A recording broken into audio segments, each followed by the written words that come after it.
Hi, everybody, and welcome to the RHAP B&B for week 4 of Survivor 49. My name is Mike Bloom. We have truly moved into the next stage of Survivor 49. Kella, I would say, is no more to a certain extent, perhaps in name only, as the camp looks a lot bigger, and they have brought in a new member as well in the form of an immunity idol. We have officially switched things up a rarity in the new era. As a result, we get 2 tribes of 7. And so there's a lot of stuff to get into, a lot of mixing of red, blue, and yellow. And to talk about these 2 tribes, I'm bringing in 2 wonderful people. Of course, someone who has been flying alongside me for nearly 10 years on this, Liana Boraas, the true section when it comes to Survivor coverage.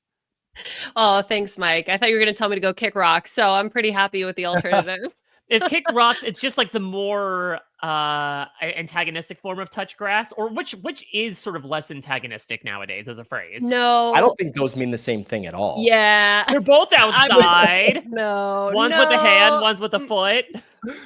Yeah, I don't think that that's the equivalent. It's not like before go touch grass. We're like, no, go get in touch with go outside, get away from the computer and kick rocks. I do not think that those two things are equivalent. Maybe we should bring that back. I don't do a lot of online gaming, but I think, if you're shouting at the kids in Fortnite, say, go kick rocks, see where that gets you. Well, you heard his melodious voice, and I'm thrilled to welcome this guy in because this is somebody who talked up the B&B during his own Survivor season, and so we'd be remiss not to give him the opportunity to come on. He has never experienced a swap, but I bet he was sure hoping to swap out the first pick in the NFL draft as of 6 months ago. It is the one, the only from Survivor 47, Sam Phalen. Let's go. I'm so stoked to be here. Mike, you are absolutely right. I've talked up the B&B so much. It was an absolute blast as a player when you are just an anxious wreck 24/7. And every podcast is both addicting and paralyzing. To be able to listen to the B&B every week and hear yourself talked about in such a fun way. So I've become such a fan of it, and I'm so stoked to get to join you guys. Oh my God. Thank you so much. This feels much more welcome than even a fruit platter to get things. I mean, we got to start on that, Sam. Yeah. Listen. Whoa. Hey, listen, justice for Sophie. Okay, see, there we go. I mean, it makes sense. Listen, there's a lot of connection to you and Survivor 49. We'll get into, Jake invoking your name a number of times in the preseason, but the biggest connective tissue is right here, right now, when we had none other than Sophie S. talk down a reward, a rarity in Survivor. Now, given your own unique palette, would you have reacted the same way, or would you have taken this more so as just an opportunity to engage en masse with maybe some undiscovered parts of your diet? Okay, so I think on the surface, Sophie is totally correct here, and the fruit kind of sucks as a reward, right? You're definitely wanting something a little bit more filling. I will say fruit is a carb. We do need to get there. She was saying I'm hoping for a carb. It is a carb, unfortunately, so all right, just had to get that nitpick in there. However, I think it might actually be optimal, especially at this stage in the game. What day are they on right here? Day 7, 8-ish? Yeah. Right in that, which is when the producers themselves would tell you you're hitting the wall, right? Once you get past day 10, the hunger of the whole experience is kind of second. It doesn't really bother you that much. Your body sort of goes numb. But in this day 6 to day 10 period is really when you're feeling tired, hunger pains at their worst, all this stuff. And I think it might be better to have something that doesn't completely overload your system. Hey, Operation Italy, the food, second to none. I was so sick all night. And I think Andy and I were just taking turns swapping out of the bathroom that night because we were drinking wine, drinking beer, pounding pasta. It didn't go great, and it never really does. I threw up the minute we had our merge rewards. So maybe fruit is a nice little. Pulled a Nicole. Yeah, get your body used to having something in it a little bit before you jump in the deep end, maybe. Yeah, that's a good point, especially as someone I'm recovering from being sick, and I can't imagine if I jumped into eating a full steak dinner. I think I would have the exact same response. I'm going to eat a banana first. Let me just start slow and then kind of ease my way into it. But that being said, the cravings, I would so much rather have had a steak.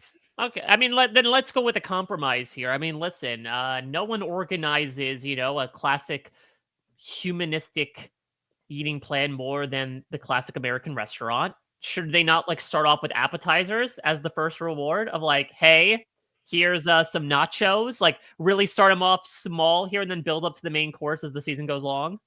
Well, listen, I think this is the idea, right? And Jeff has said this. They've made the mistake in the past of going a little bit too big with early rewards, Mhm. and they want those late season rewards to be like mega jackpot. Like, if you give them a big meal right now and hey, by the way, Sophie S, I was given one hot dog with no condiments at the Survivor social hour. Okay. So I would have killed for some kiwi and a banana in that moment, right? Like we've talked about bad rewards. Hey, Yeah. I've been through a bad reward before. It makes that merge reward way better. Mhm. We gotta ease that's the thing, you gotta ease into it. Okay, I think we all agree that. I think the question is like, is appetizers the right way to ease into it? I would say no cheese. No cheese. You're Okay. not allowed to have cheese. I feel like from No a from a digestive system perspective, that's like an absolute no-no. Is there like something you could pair with the fruit to at least make it feel like somewhat more Mm, substantial? Some mm. crackers, maybe, something Oh like yeah, that, something yeah. What still if light. you have various like crudité, charcuterie, like just Mm, really get no. Charcuterie I is guess too much. the cheese. no, Yeah, no cheese. meat and cheese, but I do like Yeah. crackers. Crackers with fruit that'll play. I'll take that. Yeah, just like add that in there.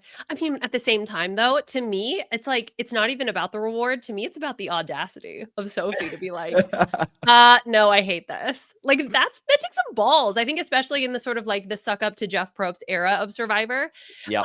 I would not have done that. Like I would have been like, yes, Master Jeff, please. Like, thank you. I love the fruit so much. I would not have had the cojones to do that. So props to Sophie for at least like pushing back and giving her like true opinion on the fruit. Is this the Absolutely. alternate in her talking? Is she like, I've been out here before. I know these ropes. Jeff, I can look you in the eye. You know you want me. That's why you brought me back. So I'm here to tell it like it is. I appreciate it as well. It's giving, this is a very deep cut reference, Survivor Borneo. For those who don't know, they built the whole Survivor bar thing with Kelly Wigglesworth Mhm. because their original offer was one beer and everyone complained en masse. So they had to change the reward on the fly. I love this. And what's so interesting as well is that, I think there's a lot to talk about to regards to like whether the strategy itself is really heating up. But I wonder if like these players are kind of losing it, like just low key. I mean, you have to mention the kick rocks, like Nate becoming of all people the most ornery of this season. And here you That's have great. Sophie, to your point, actively talking back to the host in mixed company, being like, "Why, worth playing for? No, I don't Mm, think so." no thanks. I'm fully with you. I think, you can get very caught up in the like it's so cool to just be there and like you're like Yeah. with Jeff and you're like even if something isn't ideal, you have to get in your own head of being like, yeah, but I'm really lucky to be here. And like, Yeah. I think Rizzo says it. He's like, hey, I'll take it, like under Yeah. his breath while he's out there. And I think that's often the headspace. And I love, and they need more people out here just being like, no, you know what, Jeff? No, not good enough for me. Like Jeff loves it. He loves banter. He loves when you give him crap. He loves when you negotiate. So that just goes to show, hey, maybe we need more Sophie on our screen. Just saying. I guess that's the question was she trying to negotiate? Was this an open complaint or was this more Mm, constructive Mm, criticism? I hope it was an open complaint. I hope it was like, could you throw in something else, Jeff? Like maybe if we win, like let's rather than just being like unhappy, you don't have to voice your dissatisfaction unless you're trying to get something out of it. So I think what she was hoping was that other people would do like a little bit of a dead poet society. Oh, Captain, my Captain, I'm Mm. with her. This reward sucks. And then we'd have a coup. But no, everybody was like, Sophie, shut up. I disagree. This is actually really good and tasty. So I don't think it went how she wanted it to go.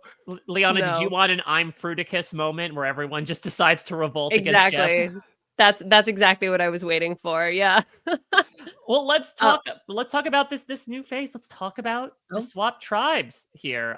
Because I mean, Sam, it's not exactly a territory that like you're sort of unfamiliar with. You mentioned the Survivor Social Hour. Like there was this brief blip of like, Mm, oh, two groups, but yeah. they're going to be eating toppingless hot dogs for the day and then go back to their tribes. I'm really intrigued in hindsight. Do you think that was sort of like a soft launch of a swap into two tribes, or do you think that was more like a one-off anomaly? Hey, we're trying something. Because it does seem like Jeff has, been talking on the podcast about the fact that they were always going to swap at 14. I can say now that when I was out there, I saw the build for the challenge we saw in this episode, and I was like, two tribes, interesting. Okay. So I do wonder now, looking back on 47, was that some sort of weird backdoor pilot for this situation? Yeah, maybe. I think they were really testing the waters with the social dynamic that is at play with two tribes, especially with Survivor 50 coming up and like them wanting to sort of feel out these ideas that fans have been asking for. Mhm. I don't think they wanted to like jump all in on this idea of two tribes and we're just going to do it and live with the consequences. But I think by doing the social hour, they sort of got to see how people acted when they were not with their original groups. And hey, what if this had been, I don't even remember what the other team was because we won and went to the reward. But if that group of like 7 or whatever, if they had to go and vote somebody out, what would that dynamic have been? And is that more interesting than our current 3-tribe split that we're dealing with? So I definitely think it's a soft launch. And also just different social dynamics, right? Like I hated the reward that was on the social hour, but I loved the social twist of it all because it actually had very serious ramifications in the game. I don't know how much of that translated through the screen, but that's why Tiana goes home. Like pretty much entirely why Tiana goes home is her behavior at the social hour when she throws Gabe under the bus.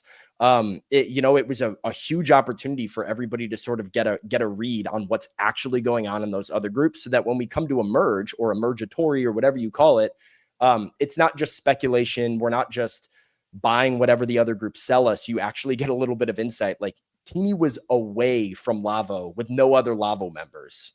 That's interesting. Like, what do you say when you're all by yourself? Yeah, I think that's interesting. I think it's interesting also that you brought up 50 in the mix as well. So not only was a social hour sort of the experiment for potentially this tribe swap, but then also we, think about how much 39 they experimented to see what's going to, or even, 38 and 39 to see what was going to happen on 40, right? So I think that that's really interesting to think about, like, well, what are the ramifications of this moving forward? Like, how happy do we think producers are going to be? What is the likelihood of this then being, really the dry run for what could then be part of Survivor 50? I mean, Survivor 50 is a little bit complicated because there's going to be more players, so who knows like what that's going to look like.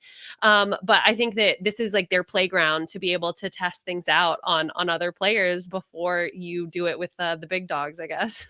Yeah, and it really, I don't know if again it's this idea of almost being offered the fruit platter in the form of like, who would have thought absence makes the heart grow fonder? And that just the idea of a tribe being larger than 6 people pre-merge is like having Oh my fans God. salivating Amazing. after 4.5 years away. But like, even just looking at the challenge, I mean, first off, it was, a little bit more abnormally constructed based on what we got to see. Usually there wasn't a puzzle at the end. It was more of a dexterous teamwork based stacking challenge. There was a lot of like length to the course as well, and as a result you get a lot of really great back and forth. Even just the dynamics of the tribes, yes, it kind of shook out in a bad way in that it's 4-2-1 on each side, but like there's even some interesting stuff in Matt being able to say, okay, from my perspective, we can try to flip somebody over with the 3 outsiders and make it a 4. There's just more maneuvering there than it is with a 6, a 5, a 4 vote. And it's just even that little taste of it, I think, again, just kind of has your taste buds moving a little bit. It makes everything taste a little bit much more sweeter because, again, the last time we saw 2 tribes compete pre-merge, with the exception of, again, your Survivor Social Hour reward, Sam, was March 2020. What? Yeah, no way. Because remember, Winners at War, they swapped from 2 to 3 tribes. Yeah, that's well, crazy. And let me just say too, I thought hands down this was the best challenge of the season. Yeah. It's some of the most fun I think I've had watching a pre-merge challenge in a long time. And it wasn't anything special. It was like they certainly could still do better than like, hey, obstacle course with like this ending event that's the great equalizer. But I think there's something about that 2-tribe format that allows you to get into your bag a little bit, allows you to do something like, I don't think we would have been able to do this with 3 tribes. You probably don't have enough people, especially once tribes start to get depleted. You can't focus on like the stacking necessarily of all 3 tribes at one time. So the stakes are a little bit more confined and huge. And so I think it made the challenge really hit for me. And I'm curious to hear what you guys think about this, because as we've sort of thought about this disaster tribe setup and another 3-tribe season, and why a lot of people are like a little, hot and cold on Survivor 49 thus far, I've started to think about what is missing, because I'm not usually this, Survivor new era sucks kind of a person. I think the new era is a lot better than people give it credit for. But one thing that I do think we miss from the 2-tribe setup, and it would be solved very easily with the 2-tribe setup, is the feeling of me versus you. And I remember distinctly out there, I never felt F Lavo, F Tuku, down with them. When we lost the challenge, I was like, we messed it up. It was us against us and never us against another group. And I think some of the best just social dynamics, rivalries, merge dynamics, and tension that builds throughout a season is when you start to see this, duality of 2 groups that start to hate each other. And I love Savannah and Rizzo, by the way, taking this Hina stuff personally, and they hate me. I love it. Them laughing it up and like, yeah, I get to relax in these hammocks that they only got to enjoy for less than a day is awesome. I mean, think about how like all the stuff that we love, moments that we love, right? It's like new era stuff. It's Liz yelling at Q and like having this animosity towards Q, or people just kind of like being petty and having a grudge. And those dynamics and the tension between the players, I think, creates really fun on-screen chemistry between a cast. And I think the best way to nurture that early and have it for a longer period of the season is through this 2-tribe format, where there's a very clear enemy and you can bond with your group and know exactly who the enemy is, and you don't want to cross those enemy lines. And that is where the human element of the show becomes very real. So I think we have that like a hint of it so far in Survivor 49. And if you would start with this 2-tribe format, you'd probably have a lot more of that pettiness and that grudge when these tribes get on the same beach. I mean, I think the Hina Uli rivalry, like that's the fun part about this season so Thanks, far. Kella, for being so self-destructive. Exactly. But it's like that happened as a consequence of one tribe just being completely demolished, and then the other 2 like continuing to exist. And now we've got this major rivalry between the 2 teams. But I think it's not just Survivor. Like if I go turn into Monday Night Football tonight, I'm not going to see 3 teams playing. Of course not. I'm going to have 2 teams playing each other, because that is just a more interesting dynamic in general. I think that applies to a final 2. I think that applies to 2 tribes. I think there are just so many avenues where it's like easier to like us versus them, right? A versus B. You just have that inherent narrative that's a little bit easier. It's also more intense. And I think to hear from your perspective, Sam, about like how this impacted me as a player, that it wasn't just about like, oh, screw those other tribes. It was like, no, we as a team didn't work. I think that that's really interesting. Well, and it's easier too, like easier to follow, right? Like characters and easy to follow narratives make a season just fireworks. And I think our season really got going. And I think the gameplay was more captivating the more that the layout became really clear. And that's when the personal grudge started to become a thing for me internally. Was I sat there and I looked at the final 8 or final 9, and I'm in the minority and they're calling themselves the underdogs. And I'm just like, well, you have the majority and all the trinkets. Why are you the underdogs? And I took it personally, and people start to take it personally. And then it's easy to follow. It's, hey, can these two people on the bottom survive a majority alliance of 5? And what do they have to do to get that done? And when you look at the dynamics of a merge group, even, it's not 3 alliances, it's 2 alliances, and who's in the majority group and who's not in the majority group, and how do they switch the status quo? I think it's the root and the foundation of every solid competition, as you mentioned, Liana, from reality television to sports. And I think it's something that if I was a producer and putting my producer hat on, I would think more carefully about. I understand, hey, you might not be able to show the stories of some people or the strategies of some people if they're in a tribe of 9 or 10. But we're in a 3-tribe season and we still haven't seen like 5 to 6 people on the screen. That's So exactly it, is the thing, is that, but on the other hand, the 3-tribe structure, we've talked about it, Brandon Dowland's posted sort of the history of it on Chat BCC, has always almost universally had some sort of tribe. Sam, your season being one of the maybe few exceptions of a tribe that just kept losing and kept losing, and we just kept seeing them more, as opposed to like this week, I think a lot of people are saying, oh yeah, there was an entire yellow tribe of people that we're finally getting to know. I mean, Christina gets a lot of like beautiful personal content. And then obviously we have a lot of focus on Matt and Jason, who like got some stuff, especially in the opening episode, but just by proxy of the fact that they weren't going to tribal council, and maybe they weren't involved in these larger storylines, were basically just kind of by the wayside. And so just even being able to thrust them into the light a little bit makes you aware of kind of the darkness they had enshrouded themselves in the past 3 weeks. Well, and Mike, it's so twofold, right? Because it's one, these people aren't going to tribal council, so you're seeing the same group. But then you're also making what little strategy content we do get less consequential. Like anything that we saw from Hina or Uli for the first 3-4 episodes did not matter whatsoever, because it, like, here we are with a split where we're like, all right, well, we have a 4-2-1, and if you're in the 4, nice. And if you're not, uh-oh. And even Kelly's strategy, I think, and I don't mean this to say like the Kelly people didn't play well, because I thought like Alex and Sophie both played tremendous social and strategic games early on to make it out of that group. But your strategy is different once you have that realization of, uh-oh, I'm on the disaster tribe, right? Your focus becomes, let me survive and not let me set myself up to win the game. And so I think it creates a more of like day-to-day level of strategy that can be less entertaining as a viewer. Like Alex, maybe he doesn't play his idol at a pre-merge tribal council normally, but when you're sitting there on a disaster tribe and all you want to do is get to that next phase, it's an autoplay. It's like, yeah, duh, I'm going to survive this one, get to the next one. So I think it inherently makes the strategy that we do get in a limited strategy season be less consequential and make the viewers care about it less than it would if it was just 2 tribes. Yeah, that's a good point. It turns into basically survival mode. Like that's the only thing then that you care about. And that higher level of strategy, at least from my perspective, like that's what's interesting to me as a viewer.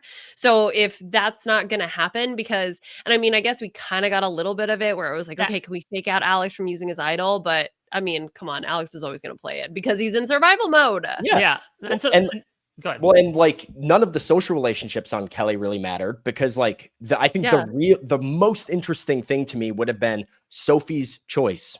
But it would have been like, okay, does Sophie go with Jeremiah? Does Sophie go with Alex? Does Sophie go with Jake? We've heard her talk about her individual relationship with all 3 of these men.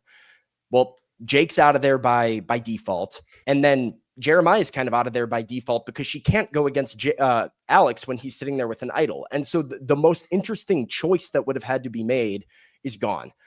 We heard about this Hina 4 and this majority alliance and Matt and Steven and MC, but MC doesn't fully trust it. And that's interesting. And it doesn't really matter because they get swapped to a majority group anyways, and you're going to go with what's safe.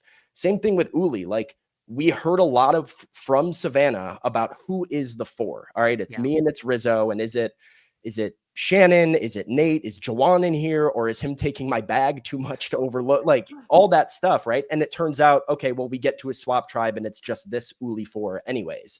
And so like, I feel like I watched a bunch of social relationships that, what did I watch those for? Like maybe they come back into play in the merge, but it was sort of disappointing to see the way that this split broke down specifically, I think. And it was sort of like worst case scenario for a lot of people. Yeah, that's the thing, is that as much as we are, I think, lauding the swap as it should, it was, albeit a bit of a small step up in terms of, again, the intrigue of the dynamics, because it was 4-2-1. And at least on the new Hina, once Sophie ends up kind of getting adopted by Savannah and company pretty much right off the bat, then it's like, all right, it's between these 2 guys. And at least what's intriguing to me is looking at these parallel situations of, if you are the 2 in the 4-2-1, how do you act upon it? You know, with Matt specifically, with him alongside Jason, it was specifically, I'm not going to sell him under the bus. Jason literally said, like, hey, you can pitch me to vote Matt, but I'd rather not vote at all.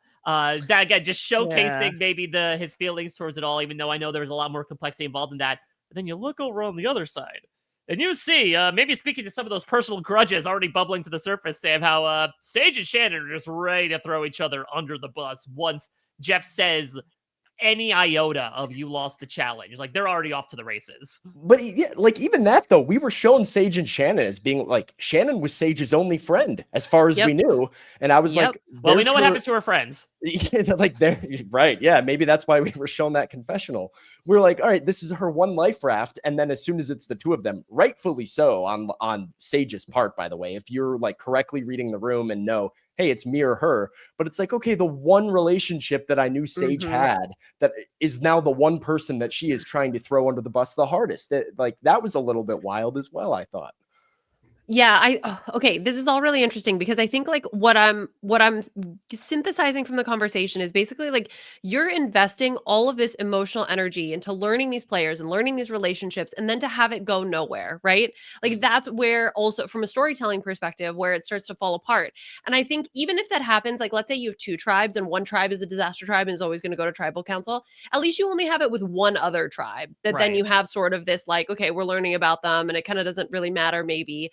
But with the 3-tribe setup and you have one disaster tribe, you have 2 tribes that then you're having to like keep track of all of their relationships. 2/3 of the cast, yeah, 2/3 of the cast, you're having to keep track of these relationships that like ultimately might not even pan out. Like the whole Matt, like I'm so happy you guys brought up that Matt MC thing because, well, F that, like that Matt's gone home. Like that doesn't matter at all. So then I'm like, okay, we were only told that just to give some intrigue for the possibility that maybe they go to tribal council. But I'm like, I want to see the end of that storyline. Like, I feel like I'm following all these threads and they're just being chop, chop, chop, chop, chop, chop, chop. And I'm not getting any sort of like nice resolution with any of them. Yeah. Oh my God. Sam, I was actually high on the season and now I'm like upset about it. No, and I'm Sam, not. You ruined the season for Liana. No, I'm so for me, Sam. I don't want to do that because I actually like. I think this season I've enjoyed the last 2 episodes. I think the first 2 was a bit of a slow start. I thought the 3rd episode was great. People, it was a hot take maybe based on like the way that the internet reacted, but I felt the emotion of Jake being evacuated and like feeling just that like us against the world feeling that Kelly felt to then just get like knocked down to an all-time low. Like that was miserable, but that is the emotional side of Survivor that I think is really compelling. Is like, hey, we all love each other. We want to be the final 3 together and do it for Jake. And then 12 hours later, we're sending somebody home and lying to each other as soon as we lose immunity. So I think, and let me try to win you back here, Liana, because I think good seasons of Survivor, number one, are remembered based on their back half, not their first half. That is true. 46, worst pre-merge maybe in the history of Survivor, maybe. Awesome season because the post-merge is just tremendous and it rocks. And one of the things that I think makes a great post-merge is characters that you know about or are invested in. And so one of the things that this season has, yes, it has quite a few people still in the game that are purple and we don't know much about their strategy or who they are, but it's top heavy.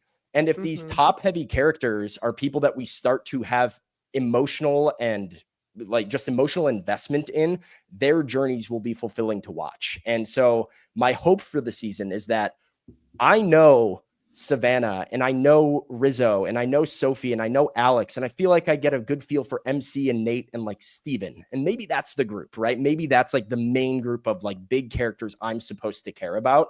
But if they have a really compelling second half, and I believe that's what Jeff kind of hyped the season up to be, a super unpredictable second half, I think we'll really love where we end up in a couple months' time.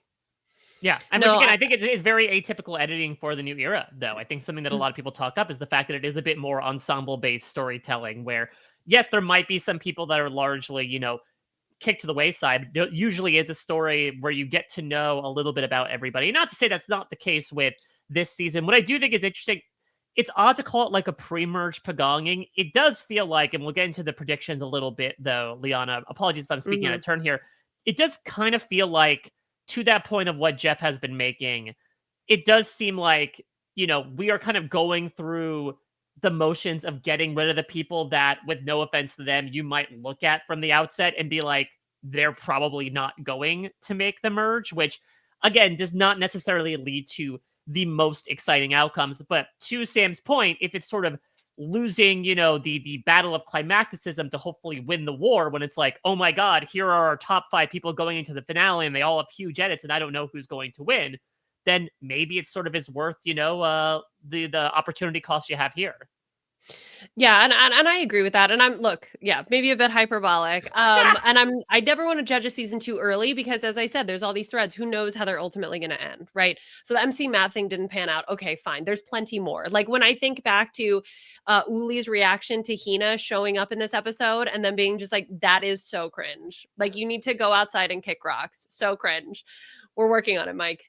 So like it's just that's going to be so fun when they all get together and you get to have the absolute disdain of Uli just being like, these Hina mother effers. Like, they're going to be so mad. I love it. And I'm really looking forward to those moments. Sophie's been in this new group, which is now Hina, by the way, for what, 1 day? And she's already doing a Hina.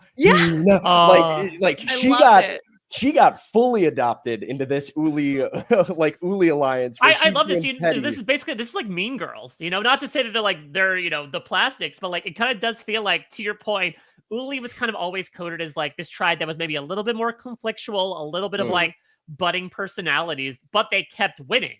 Which is interesting because Savannah at the top was like, oh yeah, we're really the vibes tribe. And like, again, it's full of a lot of petty grievances. And so I think Sophie ends up getting the perfect draw, not only because she, is able to get in with the group early on, but because like she did kind of find her people, if Savannah was on the other tribe and like Shannon was swapped in for her, I don't know if Sophie would necessarily find that person to glom onto. So it's kind of perfect because you have this tribe that is able to kind of lord over the minority and do it with such disdain, as he mentioned. I mean, this has to be the most Gen Z coded season of Survivor we've ever had, right? Like Rizzo is essentially a Gen Z Woody doll where you pull the string and he's pulling out vernacular by the day.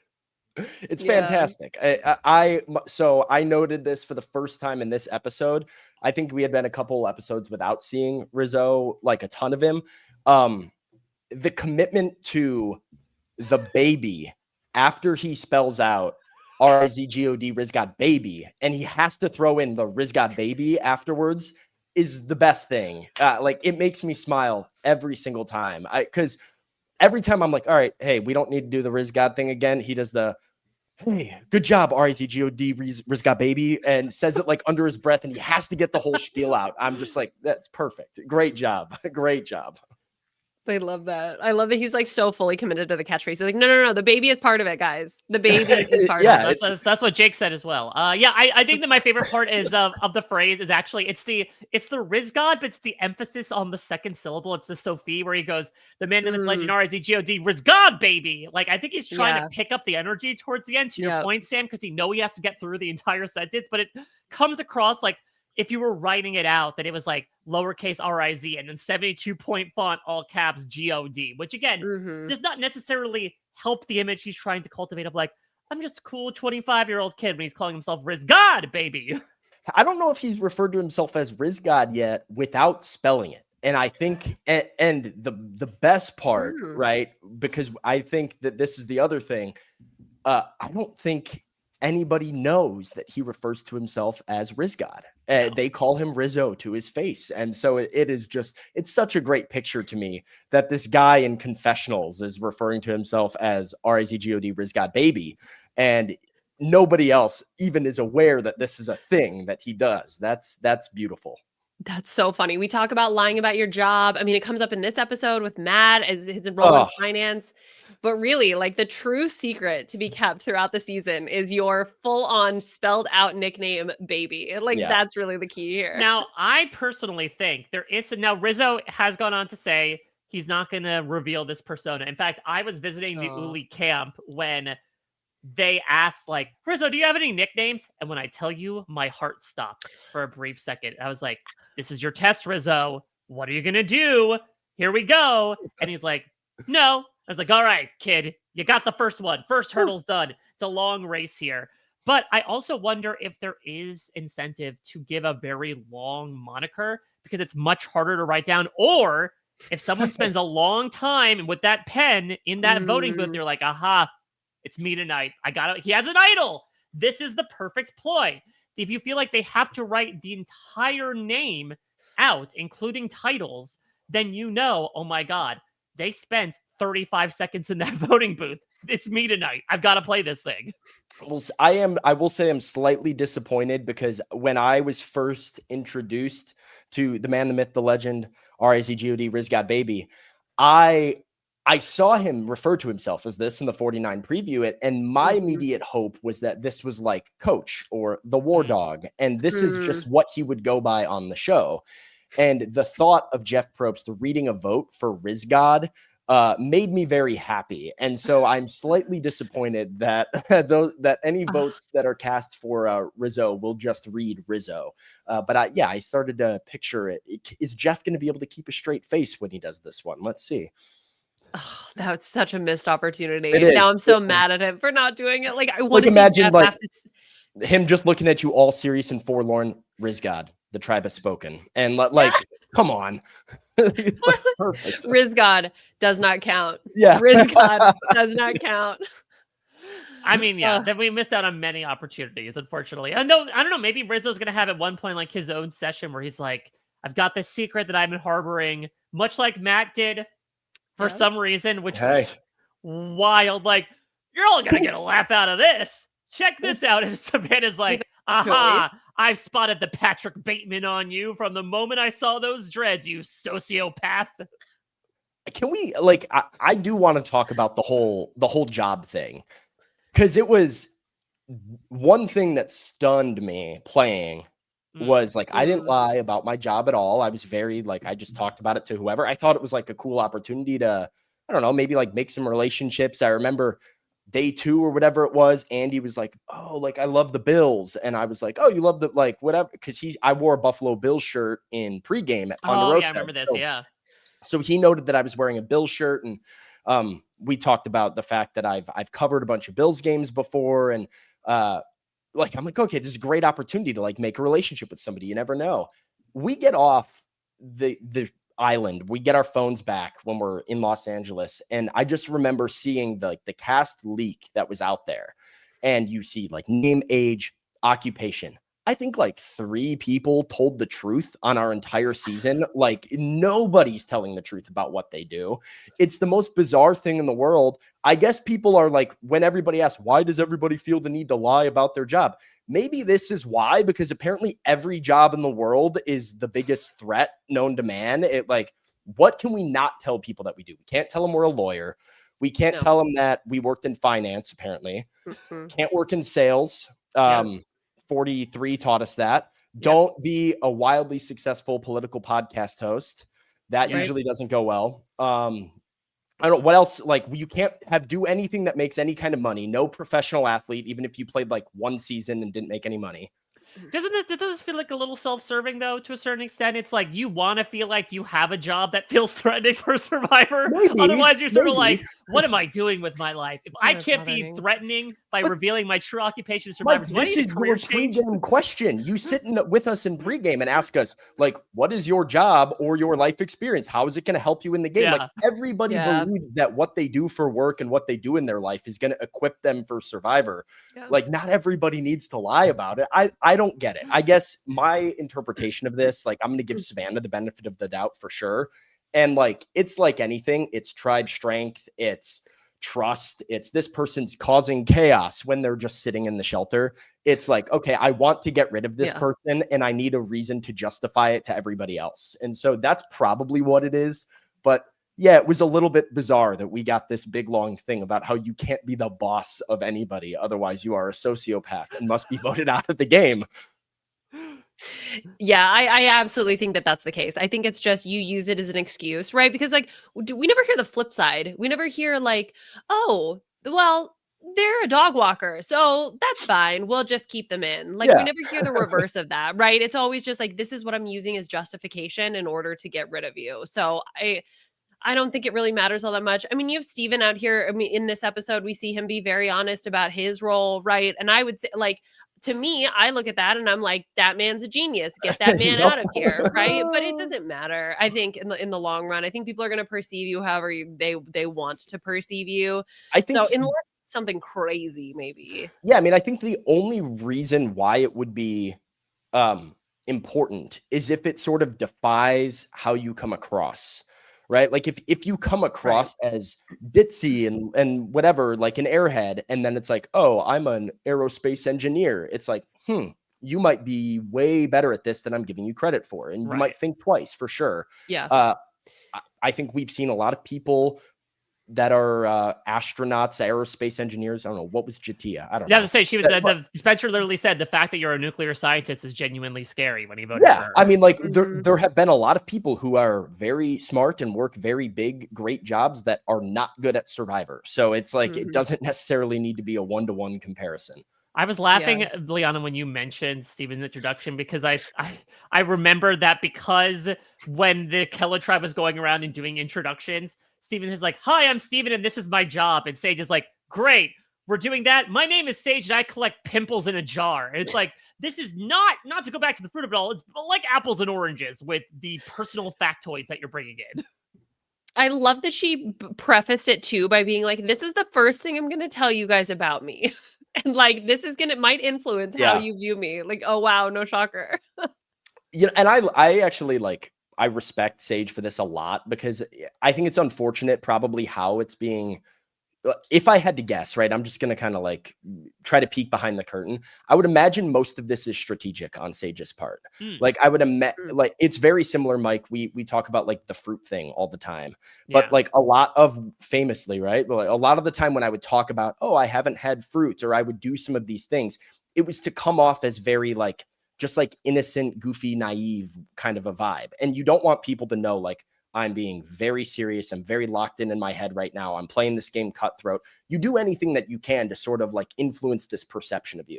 And I think Sage is probably trying to lean into this, I like poop and I collect pimples and stuff, as sort of her bit to get the attention on that side of her personality, and not the areas of her that I think make her really good at the game. And we maybe are just not getting some of those other sides of her quite yet. Maybe we are in the future, based on previews and her seemingly having it out for Shannon a little at this new tribe. But I think that's probably what's going on. And it's a lot of people, I think, do this. Liz Wilcox famously is I was trying to pretend to be a millionaire the whole time and be a little kooky so people wouldn't take me seriously. Maybe that's true. I don't know. But, people do it for strategy. Yeah, I think to that point, I mean, Steven follows it up by being like, Sage is an odd duck, but I'm a waterfowl too, and so I get along with that. But the tough thing as well is that he's like, I feel this way about Sage, but Shannon, I love the fact that, she's really open and she's very spiritual. That's something I vibe with. I think what I'm genuinely considering from Steven confessionals are that they're all upside and no downside. Steven seems like a guy who's only going to say nice things about even his worst enemy. He's like, God, they're just the absolute worst. But you know what? They have a great smile. And so it's tough to sometimes parse out, if we get a Sage versus Shannon, who does he sincerely want to go with? Because every single thing he mentions is just incredible praise upon even the newest people he meets. I will say, Steven did say that Shannon is a shark in a spiritual guru's body. Yes. I wrote that down because I thought that was very interesting, because that was the first negative thing, and quote unquote negative thing I've ever heard him say about anybody. It literally is damning with faint praise, yeah. Yeah, but to me, that shows okay, there's some duplicity here that I'm not necessarily vibing with, that Sage is not necessarily getting across, because I do think Sage clocked the whole fake religious thing from Shannon. Well, this is a really interesting thing too, and it just kind of goes to about the game itself and how impressions are what they are, even if they're not super rooted in reality. I don't think the gypsy sort of vibe from Shannon is what I don't know, what she guru, what I don't know. Sorry, I don't know the words. Spiritual guru. Yeah, the spiritual guru vibe that she's given off and leading this year. I don't think that's disingenuous whatsoever. I think that's absolutely who she is. And Sage, I think, might be putting on some of this goofiness as sort of a facade to hide some of her strategic elements. And yet with Sage, it's taken at face value. And it's like, oh, she's just an odd duck. And Steven is not the first person that has been like, oh, Shannon's leading yoga on the beach. Suspicious. Like this is not the first person that's seen through this thing. And sometimes even if you are being very genuine, people might not perceive it that way. And that is what matters. And like, that's damning.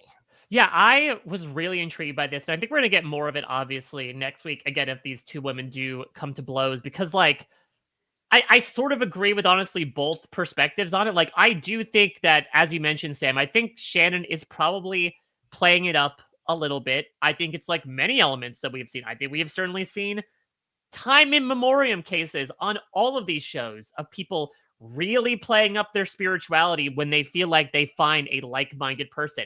There was a whole ass season of Survivor based on it called South Pacific that was all about that. I do not think that everyone on that Upolo Beach was as devout Christians as they were on that island where they went to church every single day. And so I do think that Shannon is not necessarily, fabricating everything completely. I think, as she is maybe showcased outside of the show, I do think she is a believer in those things. And I think it also brings up these very complex conversations that I think a lot of people have with their own sense of faith, and their own history with faith as well, and how that might affect the way that they receive it. But the fact of the matter is that Shannon is able to, I don't want to use the term weaponize, because I think weaponize has a bit of a negative connotation that you are using it to actively harm somebody else. I think it is the exact opposite for Shannon. I think she is using these capacities within her personality and her history to foster these connections. And sometimes it means amplifying that stuff to either build up a perception or to be like, hey, you believe in this, I believe in this too. But I mean, that's another fun thing about these swaps too, right? Is that you make these connections with people on tribes that you never thought, you get the chance to interact with, especially in a pre-merge setting where you're just relegated to only talking with each other on journeys and on benches during the challenges. And so it is interesting to find these people connect over these elements, because they're only sort of, fan fiction in the preseason. Like, hey, if these two get together, it'd be really fun to have Sam and Teeny talk about playing Mike TV and Willy Wonka, but who knows if we'll ever get that. Yeah, I mean, like there's a ton of it's like the what if of many seasons. Like there was numerous people that I like pinned on my radar as like, interested in working with that person. Never got a chance to, never saw him, never met him, never like, and it just kind of like doesn't work out. And I think that is the other aspect of the swaps that are beneficial, is like, we don't know what we don't know. We don't know what relationships might be electric and awesome and super fun. Like in a non-swap world, there's a world where Sophie B and Savannah never get to meet until a potential merge or mergatory. And then are we too far gone at that point? And from the looks of it now, it's like, okay, this is a really fun relationship. This is a really fun alliance that could have real legs to go deep in the season. And we don't know if we get that otherwise. So I think, like those relationships and the way certain people access parts of themselves, that's a common Survivor cliche as well in casting, right? Is like, well, it depends on what group of people I'm with. I can fit in with this group or that group. And so I think it makes sense for somebody like Shannon or anybody else on the show to be like reading the room of what kind of people I'm around right now. Let me pivot what I'm outwardly presenting to best match this group and find a majority. But I mean, and that's something we all do like in real life as well, right? This is just Survivor mimicking what you do. Like when I'm talking to like my science people, we're having a very different conversation than when I'm like gabbing about reality TV. It looks different. That's normal, right? You do that just naturally. All right. Well, let's start getting into some of our tried and true segments here on the B&B. And we got to talk about Matt, who attended his first and last tribal council in this episode. Liana, we saw Matt be given the label of a sociopath. But what sociopath did you see him taking in this game in the preseason? Nope. Shameless, this guy. Yeah. No, I'm about to have a coughing fit, so you're gonna read first. All right. We love the honesty. Again, this is why we've been flying on planes, as you do, all for the better part of a decade. Well, I mean, here's the thing. Not to make things entirely too anticlimactic, but I mentioned beforehand that maybe I did not have the highest prospects for Matt in the preseason. And so I did have him going out pre-merge. Now, to be fair, maybe something to help Liana here, part of this was informed by me being out there for the first 3 days and seeing, for example, him on the opening match chat talking about how he has no filter and his wife told him to watch his mouth, or the fact that I visited camp and all he did was bring firewood back and forth, but it was about 1% firewood, and the other 99% of the time, he was sticking his head in trees looking for idols. So a little bit of that was informed into my prediction, but here's what I had to say. Matt starts the game by steering into the curve of the easygoing, non-threatening, carefree airport worker. He leans heavily on his camp skills, though this doesn't exactly buy him a lot of social capital. When a guy spends more time talking to firewood than actual people, that'll happen. Feeling the squeeze of being the odd one out, Matt is shameless in his idol hunting. His searching is so obvious, he might as well be waving giant orange cones, as he even gets caught by Sophie with his head and or hand stuck in a tree. Matt eagerly volunteers for the first journey of the season, but he's immediately stung by the scorpion, not literally, hopefully, you were so close, Mike, when he can't finish a puzzle in time, losing his vote. When Hina faces their first tribal, a desperate Matt opens up to his closest ally, Steven, telling him about his finance background. But what Matt hopes is an asset turns out to be a liability, as Steven not only joins in on the unanimous vote against him, but tells everyone about his old career in his absence the next day. And the next few years of Survivor Reddit will be inundated with people running into Matt at the airport. Even if not, it will become the next Carter Williams grocery store meme. His closest ally was Steven. His biggest enemy was himself. Well, you got a couple elements of that very spot on here. Matt goes on a journey. Matt seemed to bond with Steven very well early on as like his go-to person on Hina.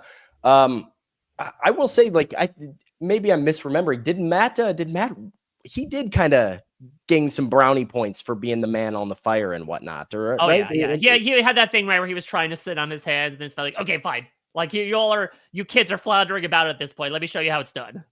Which, to his credit, is like very hard to do, especially for somebody in his archetype as the older man on a tribe to watch a bunch of people fail at making fire. He did take his notes. I think he might have had a better fortune had he been able to stay with Hina and get himself to emerge. Mm-hmm. Okay, well, I similarly had Matt as pre-jury, so sorry about that, Matt. I said that Matt started with the disadvantage of being the oldest player in the season, but surprised his tribe with his core strength. However, when Hina loses their first immunity challenge, Matt leans into the "I'm just a dumb, funny old fat guy," which fails to resonate with his tribe. The Hina game sharks of Steven, MC, Sophie, and Jason would rather keep around bubbly Christina and throw out Matt like a suitcase. Sadly for the viewers, Randy Bailey in a happy font is voted out first from Hina, sending him on a flight around the world.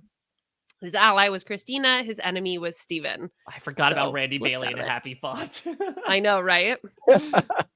So I feel like, again, generally we had the same placement, but some obviously variations in how ultimately that was going to go down. So then it's a game of inches, Sam, and lies beyond the football expert himself. We're going to the true replay cam here. Who do you think was more on the ball when it comes to talking ball about Matt? Yes, both of you very good, very sharp, with pretty accurate placement predictions. I'm going to give the edge to Mike. I'm going to give the edge to Mike for the journey. I think was important as well. Matt wanting to go on a journey, and he notably was very like gung-ho on going on the journey. He was pumped about the opportunity. And then, you had the ally down as well. So I think that's a big deciding factor for me is the relationship with Steven. All right. So in this case, our destination was the same, but it was quite literally about the journey. Wow, and the friends we made along the way. Matt wanted to make a lot of friends, and he was all like friendly on the way out. I don't know if you all noticed. So he walked out without any of his stuff on him, and he told me in an interview that it's because he actually wanted to leave his clothes behind because he said that sleeping on the bamboo was so rough that they were stuffing stuff in between the bamboo to try to like pad it out a little bit. And so he basically was like, I have a 50% chance of going home at best. So here, you take all my clothes and use it to like fill out the, Hina mattress. Unfortunately, he made the rookie mistake of leaving it at tribal council instead of back at camp. And so Sam, this is obviously something that you did not experience, but apparently this happens to players all the time. Now, like if you leave your personal belongings at Tribal, it gets given to you at Ponderosa. That makes a lot of sense. A lot of sense. Yes, they do. I figured they wouldn't just let somebody grab the bag and take it back with them. But noble by Matt for sure. Got to appreciate a guy that wants to be nice on his way out. Better than me. Yeah. Yeah. I'd be like, no, I'm taking this with me. You can't have the jacket. Yeah, screw you guys. I hope you all get bit by a crocodile. Exactly. Yep. Okay, so we didn't really talk about this in the actual episode, but Jeff talks about how important numbers are and like goes on this whole rant about how important numbers are, which I'm just like, this is very much giving we have a 90-minute episode to fill where Jeff like, what is a number? Now these historians believed like he was like, Survivor's all about the various numbers that you could have. And I'm like, Jeff, we're swapping. Like, this is not a nouveau concept here. Yeah. Well, he also could have done the like I didn't know where he was going to draw the line. Like number of votes, number of people in your alliance, number of hours the flight to Fiji was, number of meals you had, number of hard-boiled eggs you ate in your breakfast before that. Like I was very like, okay, all right, Jeff, where are we ending the numbers here? That felt a little forced, maybe. I also will say that, the new era gets a lot of critiques for like, oh my God, all they cast are the super duper fans. But I was a little surprised at how much people fell for the fake out because I'm fairly sure when we had the swap in 45 and 48, it was the exact same challenge in the background. It was 49 people saw this exact same thing happen like a month before they came out. They're still like, oh my God, I thought it was going to be 2v2v2, Jeff. Yeah, I don't understand. Like, I think the assumption is pretty much always if you are switching, you are not going to compete when you also switch. Also, like maybe they're not doing this. We did this a ton. Like meta the production schedule just a little bit. You want to talk about why Kelly had to go vote somebody out even after Jake got medically evacuated. Well, it's pretty easy. Like he got med evacuated the morning of day 6. Like if they don't have him go to tribal council, you're doing 4 days, whatever, where none of the other tribes are even going to a challenge. Like they didn't have a journey planned. They didn't have a reward. It was the next immunity. So that's day 6, 7, 8, maybe without like an immunity challenge. They had to like carry on with the production schedule as best they could. And that is what they call not a Survivor fake out. They were very much needing to be on schedule. Yeah. Well, anyway, I was inspired by the numbers of this episode, I guess. I don't know. Even like the apply to be on Survivor was about numbers. It was like, you just saw Survivor is all about numbers. Give me your number and I'm going to call you Survivor, whatever it was. It was so weird. I was eyeing you from across the bar. This is all about numbers. Oh, write it on a napkin, send it in. Anyway, the point is that inspired the game for this week, which is one of our tried and true games here. It is the Price is Rourke, which is our Price is Right knockoff. So Mike, am I sharing screen? Yeah, you can do that here. Okay. Oh, do I have to? Liana's like graphic design is Liana's passion, and so graphic design really is my passion. Thank you very much. Yes. So we are going to be playing The Price is Rourke here today. So the way it works is similar to The Price is Right, where I'm going to give you an item that is up for sale currently on eBay, and it is up to the two of you to set the price for that item. So we'll go back and forth on who sets the price first. And classic Price is Right rules, it's the closest without going over. So for example, if you have an item that is $20, Sam says 15, Mike says 21, even though Mike is technically closer, Sam would still win because it's the closest without going over. So let's kick things off with our first item. Sam, this is close to home for you. We are talking about Survivor, but and the title I pulled directly copy and pasted from the eBay listing. Okay. So this is the Survivor Buff Season 47 Gotta Yellow Tribe. So Mike, you are going to set the price for this first. Okay. So this is the price like right now, right? Correct. Because a little trade secret about buffs is that they will be produced en masse for the season that is currently ongoing, and then bupkis. If you're like, oh, let me go into the shop and shop for Survivor 48 buffs, I'm pretty sure they are no longer there. They really just sort of dispose of them and move on, except they don't. They get sort of held on to by the people that are able to buy them and sometimes Mhm. resell them. That's why we've done this game before. Sometimes you have buffs from like seasons 4 or 5 that are like hundreds of dollars. It's because, Really? yeah, Oh, it's because wow. it's just because the rarity of it all.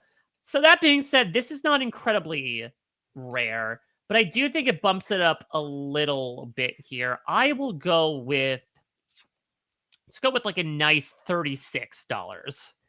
Okay. So Sam, now you can give Okay. your price. Oh, it's a good line by Mike. I think I'm gonna go over Mike a little bit because I think they're around like $30 to $35, I think is what they're around like on the CBS site. Yeah, I think so. And somebody might be trying to make a little bit of a profit margin. God has got, we got a winner. We have a like kind of an iconic group here. I will say $39.99. Ooh. Okay. So you've both given your prices, and Sam is the winner. What? $65. You're not kidding with that like price tag associated with the winners, got the runner up, and Worth the part every of it. penny too. Worth every penny. Iconic. Yeah, Mike was all like 6,500 happy to pennies. do. My goodness. I know, $65. So now, and also, yeah, so to clarify, these are all items that are up for bid on eBay right now. Well, at least as of yesterday when I put the game together. So Okay. you can go and buy them from eBay.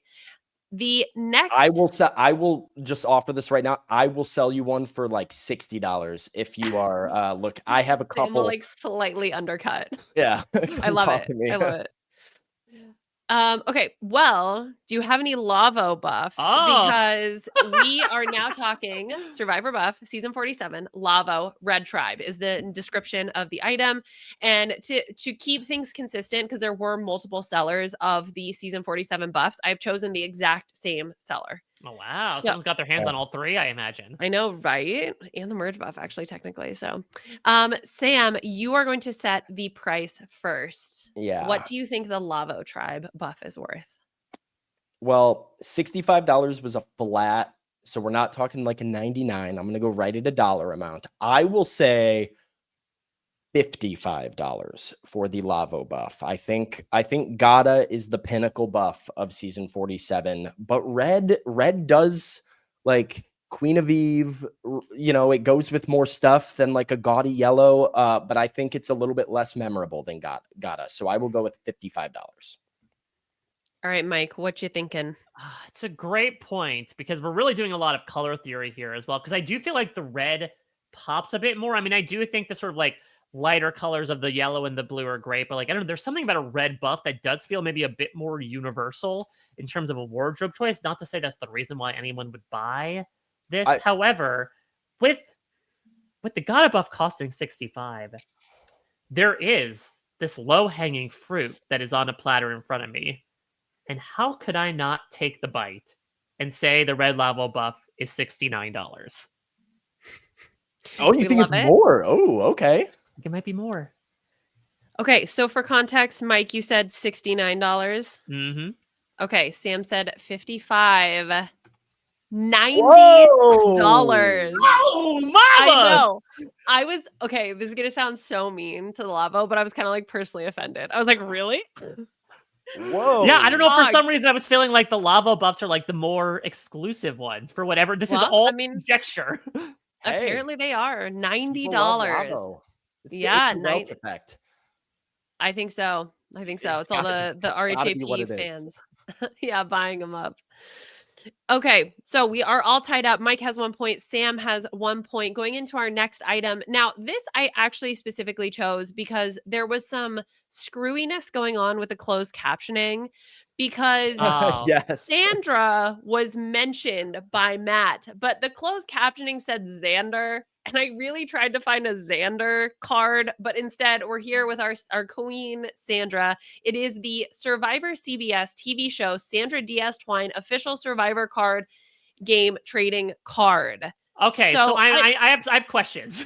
Yeah, yes, I mean, please. Me too. Because this looks like, now maybe the artwork's incorrect. This just looks like someone went into the official Survivor card game and took the Sandra card and is selling that as a single entity.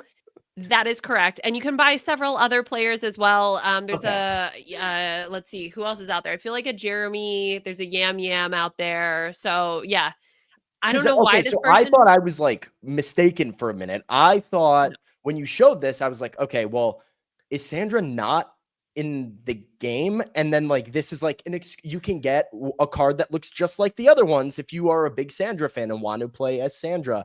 But yeah, Sandra's in the board game. You can just buy the Yeah. board game. And if you Yeah. have, again, I will say, if you have the Sandra card, you might want to use it in the Survivor game. But if you've bought the game, you have the Sandra card. Is this exclusively targeted toward the market of people who have the Survivor card game and like their cat chewed up their Sandra card and Yeah, they Sandra's need to always the replace first one it? to go. Yeah, yeah. No, that's a great point. I just assumed it was someone who wanted to collect them, but as a replacement item, that could be the case. Mm. Yeah, everyone wants dupes when it Yeah, comes to this is like, I Sandra. mean, it does say trading cards. So like this is somebody who's sending this in to get graded and putting it in one of like the sleeves and whatnot. Yeah, That They do is with a good question. Pokemon. exactly. They are sort of Laminated. not using it for its intended purpose because they're like, there's no No. stats on the back. I think the back Yeah. just shows again voted out, which I think you flip Yeah. over once you get voted out of the game. So they're just really trying to, they're really just strip this game for parts, and they're just trying to resell all of it. Yeah, I have an idea. I think I know where we're going with this. But Oh, okay. Okay. I'm gonna go. So here's the thing. The question is, does the seller believe that eBay players have wised up to this as much as we have? I would Hmm. imagine that is not the case. So I'm thinking about how much can I upsell this one singular card. I will go with, okay, she won season 7, she won season 20. I will take the average of that and I will go with $13. Okay. yeah, 13.50. 13.50. I'll go with the 13 exact oh, average. okay. that was 13.50. Thank you.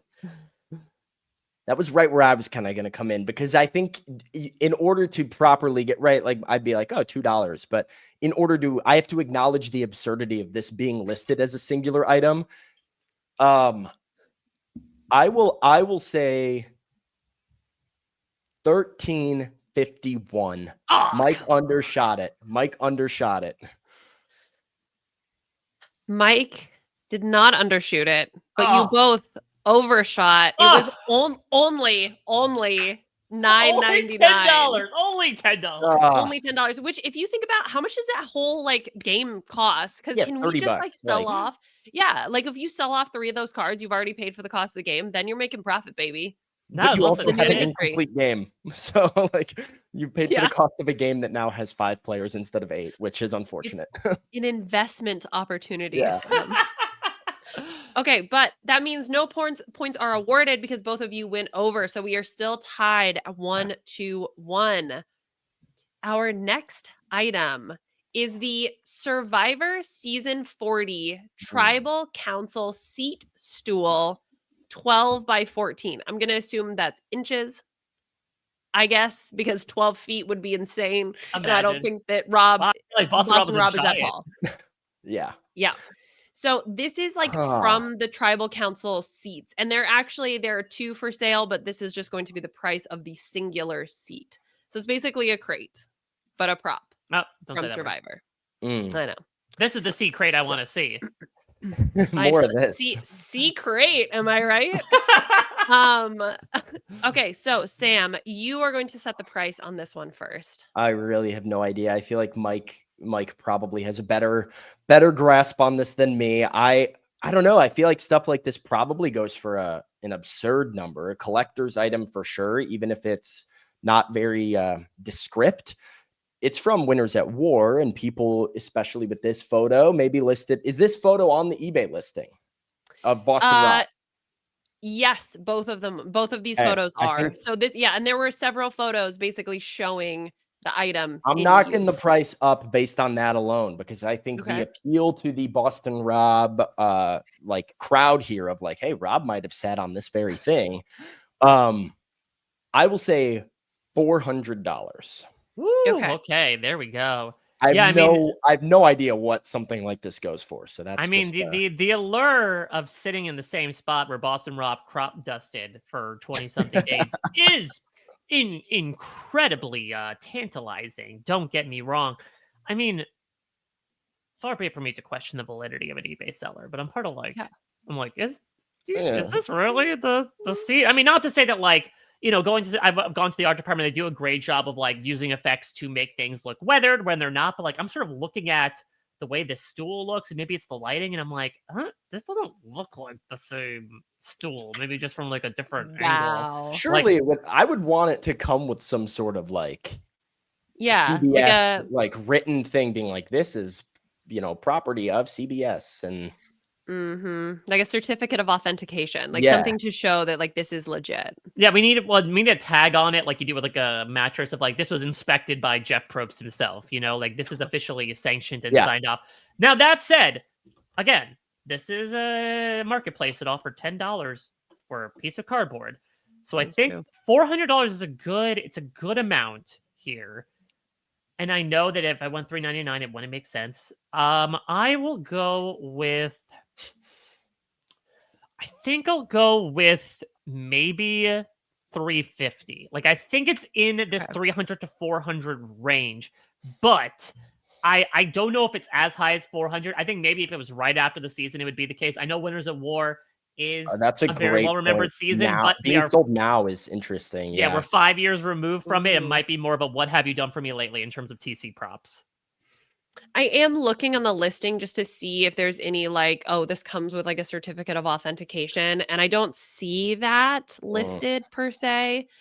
But regardless, you both way undershot. Oh my god! $1,500. So Sam with $400 Hey, well, wins the point here.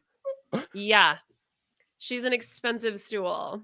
I mean, I've heard of Survivor props going for this type of thing before, but I feel like it's usually like the big thing to me is that this is nondescript, right? Like even if you have a Survivor cave, like you've got a Survivor room in your house with all kinds of memorabilia, nobody knows that this is from Winners at War. Like you go get the tribe flag or like a game worn buff kind of a thing. I'd be like, oh, nice crate you got there. Yeah, why do you have a box in your living room? You can go get this at Hobby Lobby for like $30, I'm sure, or make this yourself. Not to I won't reveal who the seller is, but like this is a trash can, by the way, this blue thing right here, and this is just like a rusted folded seat. So look, the point is that if you want your own potentially authentic season 40 tribal council stool, you can pay $1,500 for it, or as low as $92.85 a month on Klarna. So if you want to take out a micro loan to buy this, who am I to judge? Okay, so Sam is leading by 2 to Mike's 1, and we are up to our next item. Let's move into the apparel space. So this is it's VTG, but vintage Survivor TV show promo, Tastes Like Chicken, Rats graphic t-shirt, size XL. I don't like that parenthetical. Yeah, I did include this note because it was prominently featured on the listing, which is contains holes and stains. And they did show all the photos of the holes and the stains, which it's mostly on the armpit region, like the sort of sweat. Okay, so this is like a used shirt. It's like a used shirt. Yes, that is correct.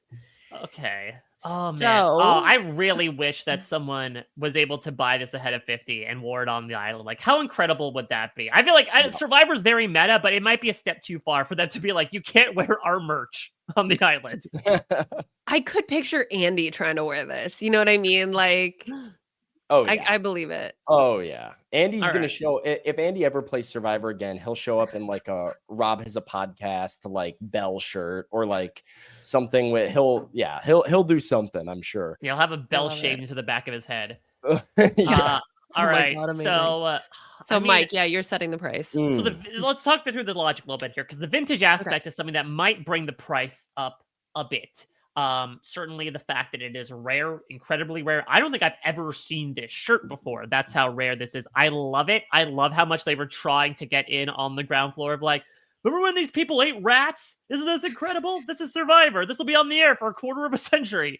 So I'm obsessed with the idea of a shirt. I think the used aspect, as well as like what I have found, and maybe this is showing my hand a bit, is that while some of the season 1 early on stuff can net a fair price. It doesn't net as high of a price as you might think. So I'm going to go with, in honor of us bringing back a Survivor Borneo player for season 31, let's go with $31 for the t-shirt. Okay. All right. What do you think, Sam? I think it is way higher than that.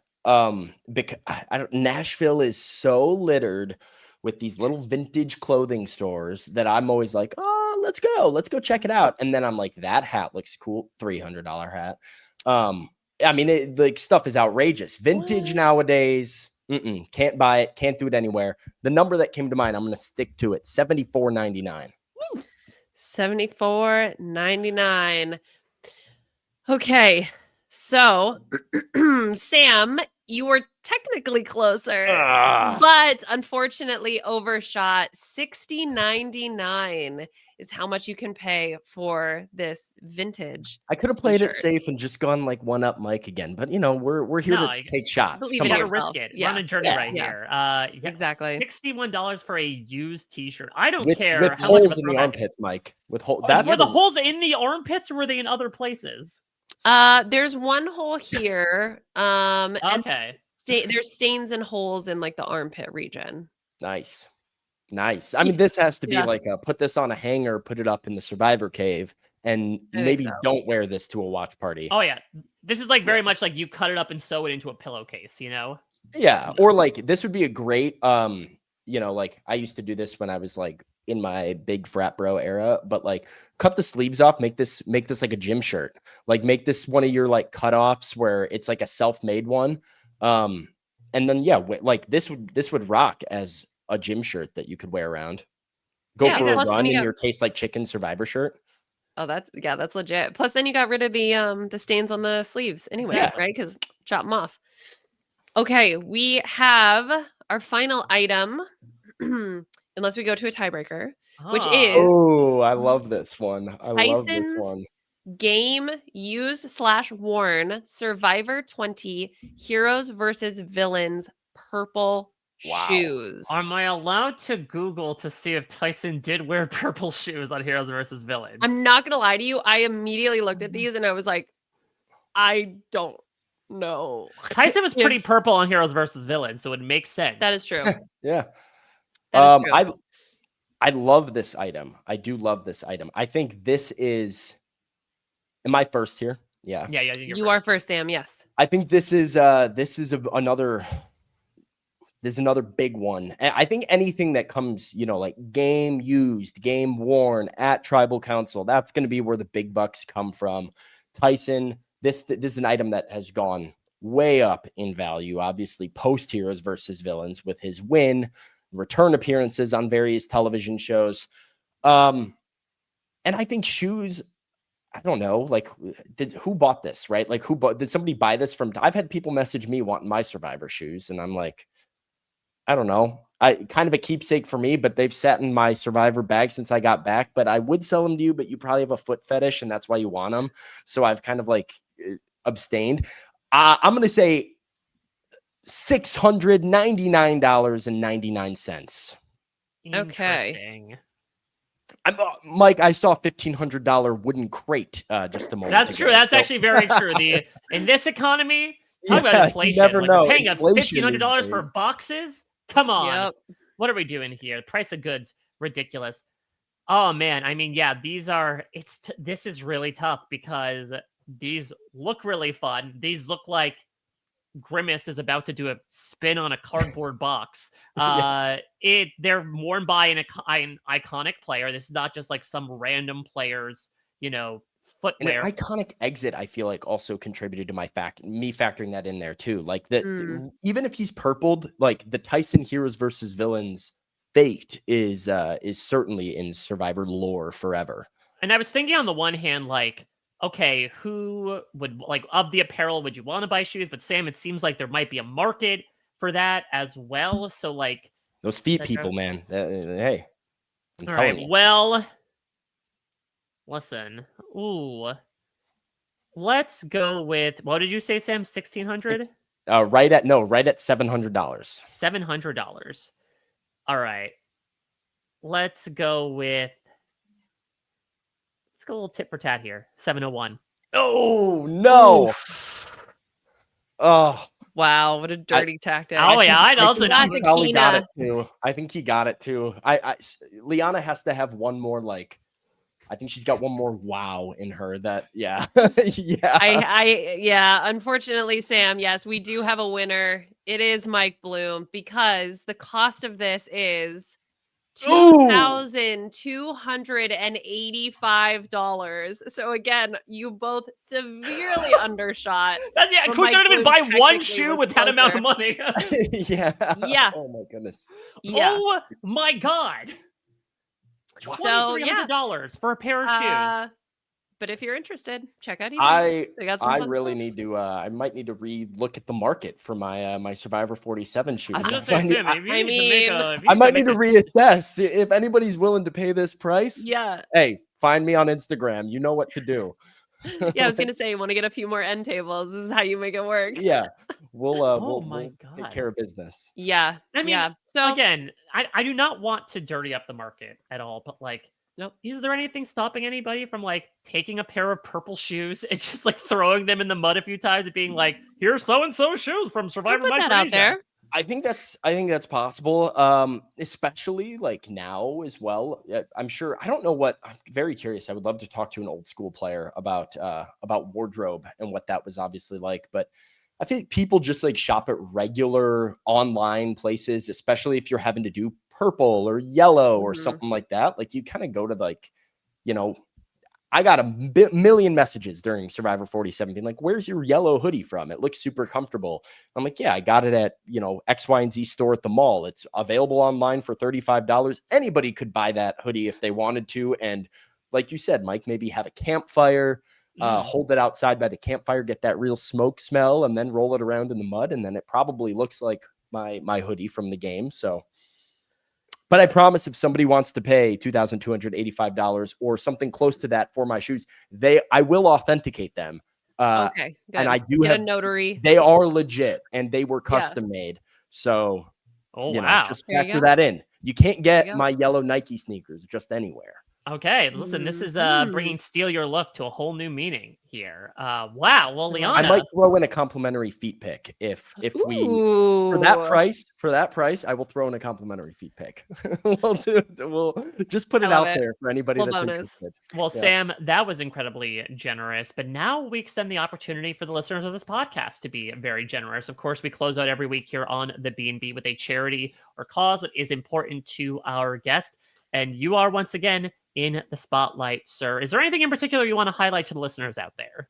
Yeah, something that I guess is very like top of mind and like on my heart recently. So I've been very public about my new cat dad status. But I did adopt a little kitty from the Nashville Humane Association in Nashville here, and he's just like the joy of my day every single day. Brings me so many smiles and laughs.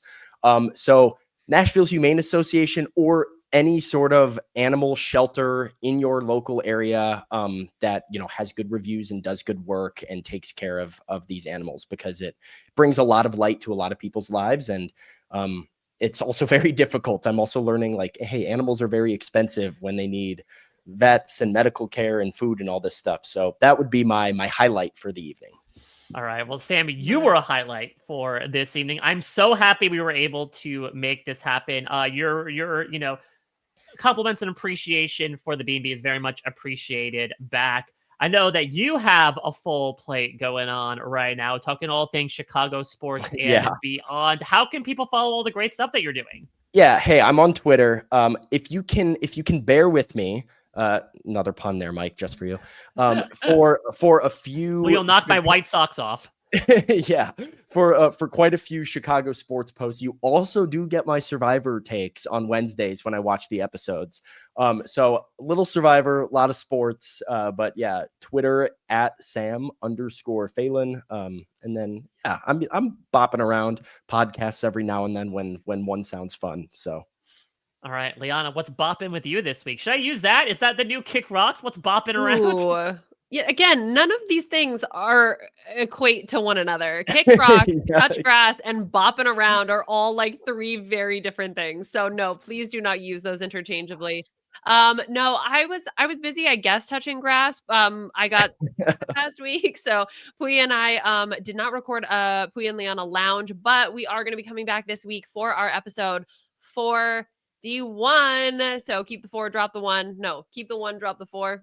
Whatever it is. Anyway, we're going to be back at it this week talking about Lord knows what. I don't know yet, but we're going to I was figure it. just saying, we're going to do a new era of the PAL this week. Yeah, it's time for a new era. Yeah, we're bringing in a thruple actually. Ah. So goodbye 2 tribes. Hello Dangerous, 3. dangerous fun. Yeah, exactly. It's The gonna be a monster, lot of some would dangerous fun. say. Oh, yeah. We're unleashing the survivor monster for sure. All right. Well, no one needs to smash the hourglass because it's coming up in your podcast feeds soon. But you can turn back time if you want to check out all of my Amazing Race stuff that's going on. Sam, are you an Amazing Race person? You checking out the season at all? I have not been watching the Amazing Race. I'm not into, respectfully, I'm not into Big Brother either.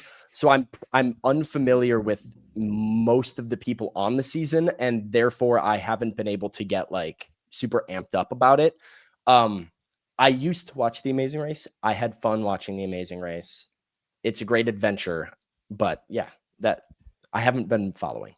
Well, for those of you who are checking out the adventure, of course, we've got recaps going on. I talked with Big D about his thoughts. Got some very hot takes about this season. So check that stuff out, as well as my interview with Matt, where he shed a lot of light on some things that, to the point about the editing, a lot of stuff that we did not see from his time on the show. Him and Steven did hand signals. That's how close of an alliance that they were. So if you want to check out all this behind the scenes content, you can over at a Mike Bloom type. And of course, as we segue into the next part of this season, we want your games. We want your ideas. Make sure you can reach out to us, RHAPBNB at gmail.com. Email form, hashtag RHAPBNB on social media. Any and all games, shovel it into us. We're the big old fruit platter. We want to chomp them down. And this is not diet food, folks. We are hungry for it, and we will gladly eat it. We will not throw a fit at any ideas you send our way. Thank you so much to everybody checking out this week. Sam, thank you so much again. This was truly a pleasure. Special thanks to the entire team behind the scenes at RHAP for packaging this podcast for your eyes and your ears. And of course, Wolf of America for his incredible theme song.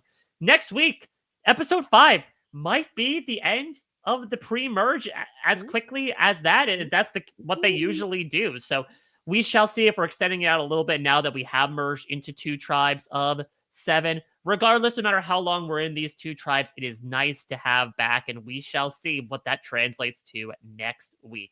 Thank you all so much again. Until next time, everybody, we'll check you out at your next stay. This is RHAP. We know reality TV.